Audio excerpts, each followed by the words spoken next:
रीवा संभाग डीआईजी साकेत पांडे के द्वारा आज सीधी में पुलिस अधीक्षक कार्यालय में मीटिंग की गई। सीधी सिंगरौली के डीएसपी अधिकारियों के साथ नाबालिग गुमशुदगी लड़कियों का अपराध पंजीबत के बारे में मीटिंग की गई। साथ में मेडिसिन नशा के बारे में जानकारी दी गई। लगातार पुलिस के द्वारा कार्रवाई की जा रही। अभी 2 दिन पहले रीवा में भी कार्रवाई की गई।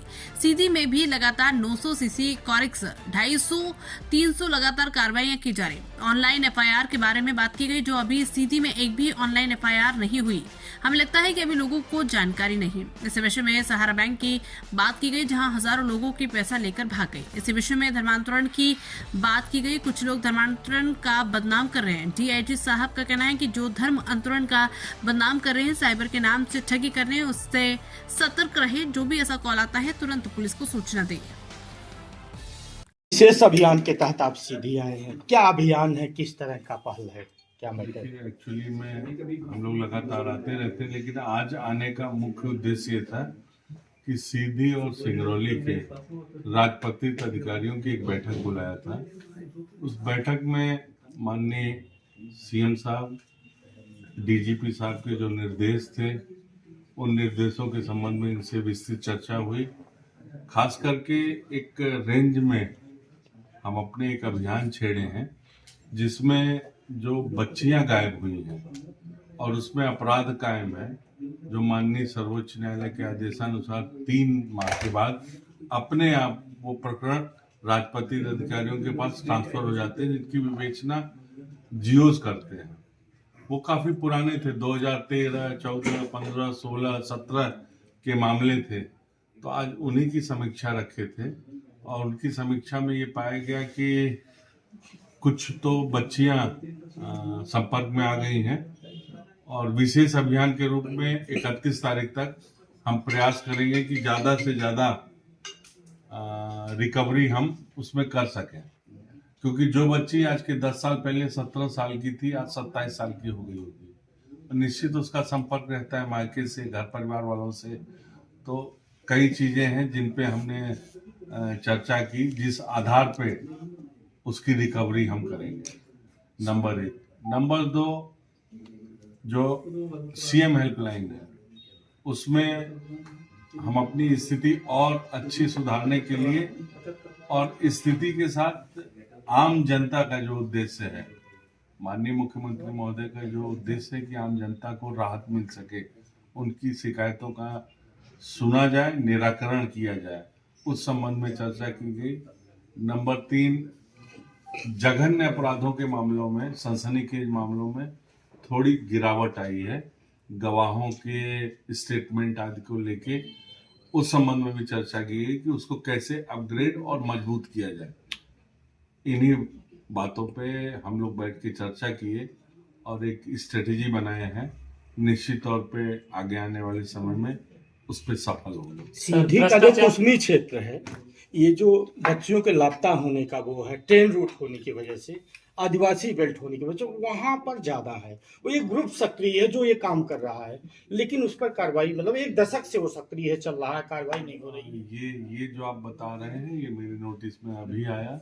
अभी हमने कुसमी के भी सारे प्रकरणों को देखा है और एसडीओपी रोशनी है, काफी अच्छे से लगी हुई है।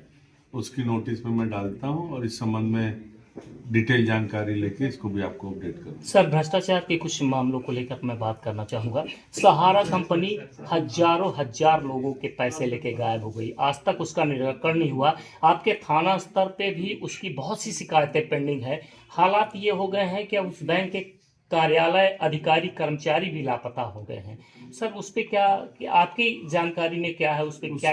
उसमें नेशनल लेवल पे ये माननीय गृह मंत्री महोदय के मार्गदर्शन में अभियान चला है और उस अभियान के तहत कुछ लोगों को पार्शियली पेमेंट मिल रहा है और वो गति पकड़ रहा है। लेकिन जो फ्रॉड की स्थिति है, जब भी जानकारी आती है तो उसकी भी हम कार्रवाई कर रहे हैं। सीधी में धर्मांतरण का नायाब खेल खेला जा रहा है पूरे जिले में। 2-3 घटना ये जो आप बता रहे हैं अभी हमारी नोटिस में आया है। बहरी थाना क्षेत्र के अंतर्गत कुछ आदिवासी क्षेत्रों में ऐसी चीजें आई हैं, उसमें भी सख्त कार्रवाई की जा रही है। मेरा आपसे अनुरोध है कि सभी लोग एक जन जागरूकता एक अभियान के रूप में इसको रखें कि जो धर्मांतरण हो रहा है या जो साइबर फ्रॉड हो रहा है, इससे हम सब सतर्क रहें। इसमें कुछ भी नहीं है, ये एक ग्रुप लगा हुआ है जो हमें आर्थिक और सामाजिक रूप से क्षति पहुंचा रहा है। सर, ऑनलाइन FIR जो मेडिकल नशा की जहाँ तक बात है, अभी आपने देखा 2 दिन पहले ही अभी हमने रीवा में पकड़ा है और लगातार हमारी धरपकड़ चल रही है। पिछले कुछ दिनों में यहाँ अभी हमने 900 शीशियाँ कोरेक्स की पकड़ी थी, उसके पहले 250 300 लगातार चलती रहती है। इसमें भी फिर आप कहेंगे कि मैं फिर अपील करूँगा आपके माध्यम से, अगर कोई ऐसी जानकारी मिलती है तो आप मेरे दूरभाष पे या SP के टेलीफोन पे या कंट्रोल रूम को तत्काल सूचित करें। हम सख्त कार्रवाई करने के लिए प्रतिबद्ध हैं। है क्या सर? कोई ऑनलाइन FIR